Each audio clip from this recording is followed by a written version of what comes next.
శ్రీమాత్రే నమః. శ్రీ గురుభ్యో నమః. అందరికీ నమస్కారము.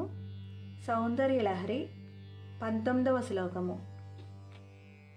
ముఖం బిందుం కృత్వా కుచయుగం అధస్తస్య తదధః హరార్థం ధ్యాయేద్యః హరమహిషితే మన్మథకలాం ససద్యః సంక్షోభం నయతి వనితా ఇత్యతిలఘు త్రిలోకీమప్యాసు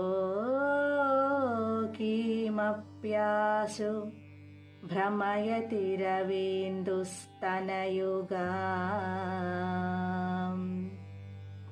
తాత్పర్యము: ఈశ్వరుని పట్టప్రాణి ఓ పార్వతి, ముఖమును బిందుస్థానమునందు కల్పించుకొని దానికి క్రిందుగా స్తనద్వంద్వమును కల్పించుకొని ఆ స్తనములు క్రిందుగా శివుని శరీరంలో సగమైన శక్తిని అనగా త్రికోణాన్ని యోనిగా భావించి ఆ త్రికోణంలో నీ కామరాజ బీజమైన క్లీం అనే బీజాక్షరాన్ని ఏ సాధకుడు ధ్యానిస్తాడో అతడు స్త్రీల మనస్సులను కలవరపరుస్తున్నాడని చెప్పడం చాలా అత్యల్పమైన విషయము. ఎందుకంటే సూర్యచంద్రులే చనువుగా ఉన్న స్వర్గ మధ్య పాతాళ లోకాలు మూడింటినీ కూడా అతడు శీఘ్రముగా మోహపెట్టగలుగుతాడు.